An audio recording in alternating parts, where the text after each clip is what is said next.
6:58 de la mañana, venimos con mucho más de Primera Página. Ya está con nosotros acá Germán Eduardo Piñate, él es secretario ejecutivo de la presidencia del Partido Socialista Unido de Venezuela, además integrante de su dirección, a quien agradecemos estar bien temprano acá con nosotros. Feliz año nuevo, señor Piñate, bienvenido.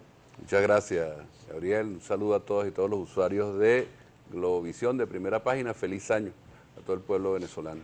Ayer, sin duda, hubo anuncios que evidentemente son noticia obligatoria de análisis para la mañana de hoy.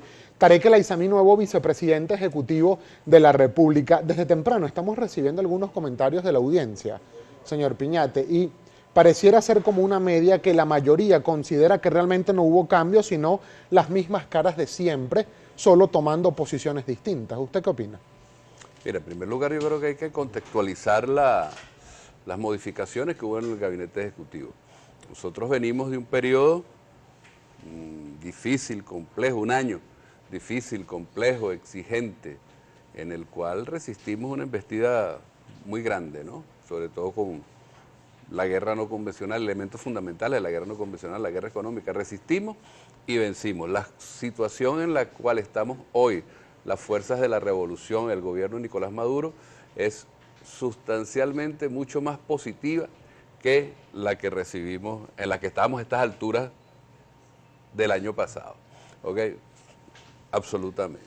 Luego, estamos dándole continuidad a un conjunto de planes. El presidente va a anunciar, ha venido anunciando elementos de lo que se llama la agenda de ofensiva Carabobo 2017-2018, que tiene 4 elementos fundamentales. Un desarrollo aún sostenido mayor de los procesos productivos, de la producción en Venezuela, del desarrollo de las fuerzas productivas, la industrialización del país, la agricultura, etcétera, etcétera.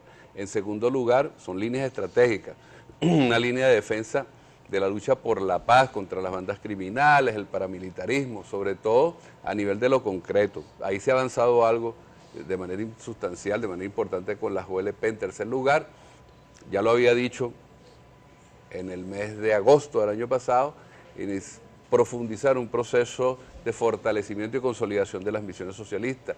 En cuarto lugar, todo el tema de las obras, ¿no? Decía el presidente ayer, una gran cantidad de obras paralizadas que hay que retomar, que hay que culminar, y un fortalecimiento del poder popular. En ese marco se produce la modificación del gabinete ejecutivo, donde efectivamente hay ministros y vicepresidentes que pasan de una tarea a cumplir otra, pero también hay incorporación de nuevos ministros. El caso de Tarek El Aizami, que ha sido ministro en otras oportunidades, pero era gobernador, no estaba en el gobierno nacional, asume la vicepresidencia ejecutiva, y así Adán Chávez, que viene de la gobernación de Barinas, también había sido ministro en anteriores oportunidades, pero hay otros compañeros y compañeras que no habían sido ministros, el caso del almirante Salazar Col, el caso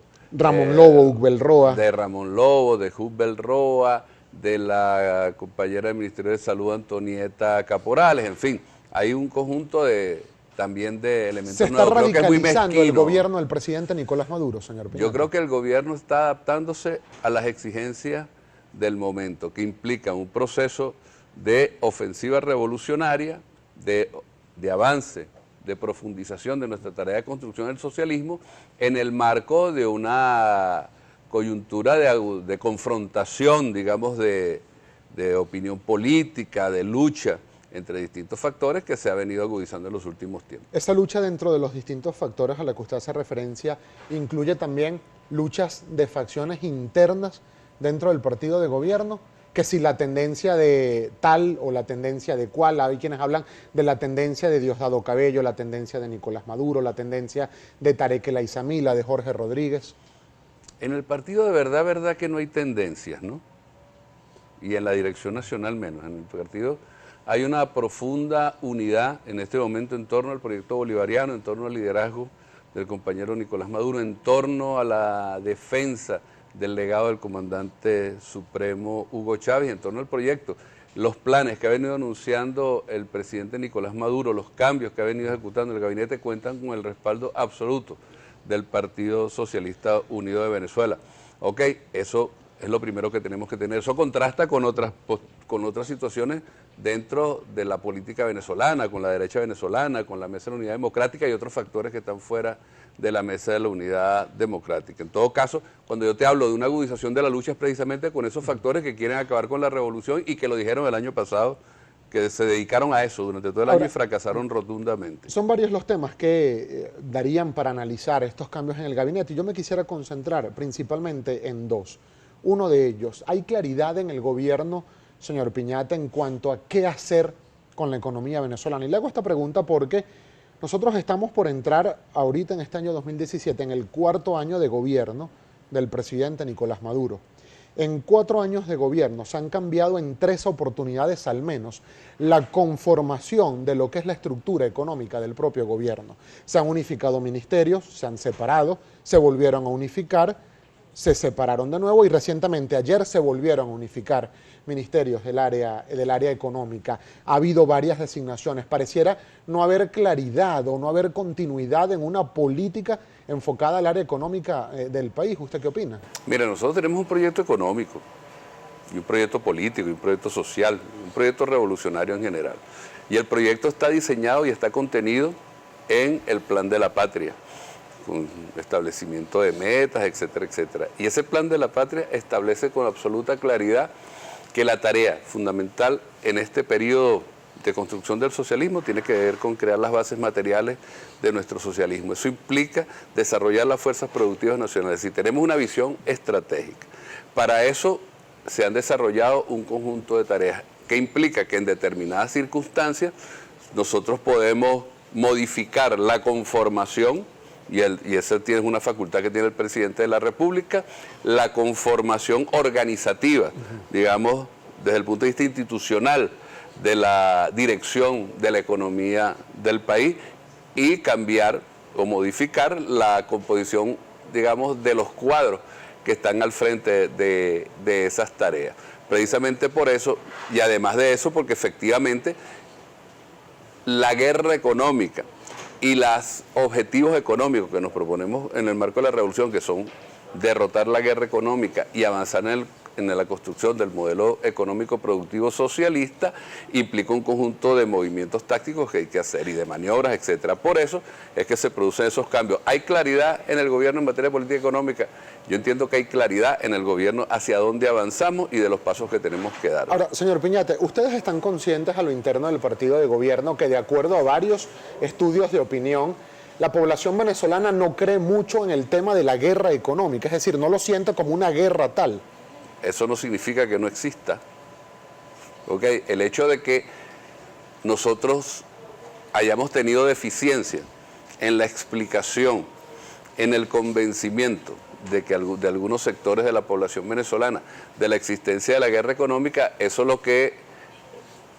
lo que nos enseña en todo caso, o lo que nos pone en evidencia es que no hemos logrado convencer a esa parte de la población, pero eso no quiere decir que la guerra económica no exista. La guerra económica existe y hay un conjunto de elementos desde el punto de vista interno y desde el punto de vista externo que lo confirman, ¿no? Y no podría ser, hay quienes analistas económicos, expertos y algunos políticos incluso de oposición que dicen que la real guerra económica es la ineficiencia y la incapacidad del propio gobierno en darle solución a los problemas que hay. Por ejemplo, la situación cambiaria, la situación de poca productividad, el exceso en las importaciones, solo por citar algunos ejemplos. Mira, la guerra económica existe, hay elementos fundamentales que lo configuran.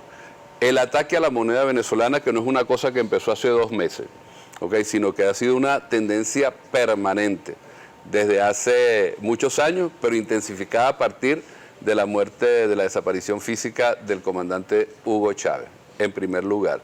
La especulación con los precios no suben solos en las noches por las escaleras, lo suben los sectores que tienen las posibilidades de subirlo y no son precisamente los asalariados son los afectados por ese aumento indiscriminado, especulativo de los precios de los bienes y servicios, alimentos, medicamentos y otros elementos. En tercer lugar, el bloqueo financiero internacional que hemos estado viviendo todo este tiempo, ¿no? El contrabando, digamos, el desangramiento en una época de productos alimenticios y otros hacia otros países que todavía se ha venido combatiendo, pero además de los propios signos monetarios, los propios billetes nuestros de la moneda venezolana con el fin de desvalorizarla. Son elementos, algunos de los elementos, tenemos elementos estructurales. Pero es decir, el tema de las importaciones, el tema de las importaciones, por ejemplo, no es un problema de la revolución. La economía venezolana, el rentismo tiene que ver precisamente con haber abatido la producción, claro, sobre todo agrícola del país, y habernos puesto en función de la dependencia de las importaciones. A veces hay la percepción, nosotros venimos Piñate, combatiendo con mucha fuerza eso, y para eso es que estamos planteando la elevación de las capacidades productivas del país, de las fuerzas productivas propias, y para eso el Estado, el sector privado y los sectores comunales, la economía comunal avanzando como un modelo propio. Nosotros tenemos que hacer una breve pausa, pero para el regreso me gustaría su reflexión, porque pareciera que siempre cuando uno escucha hablar a voceros del partido de gobierno, del propio gobierno, de funcionarios del Estado, nunca se asume la culpa de nada o la responsabilidad de nada. Siempre hay factores externos o exógenos que son los responsables de las situaciones que se están presentando en Venezuela. ¿Dónde queda también la responsabilidad de quienes en los últimos 17, 18 años han administrado el dinero de la República y han tomado las decisiones en nuestro país? Al regreso, por favor, sus comentarios al respecto. Recuerden su participación, la recibimos con nuestra etiqueta en Twitter, #Primera Página. Ya venimos.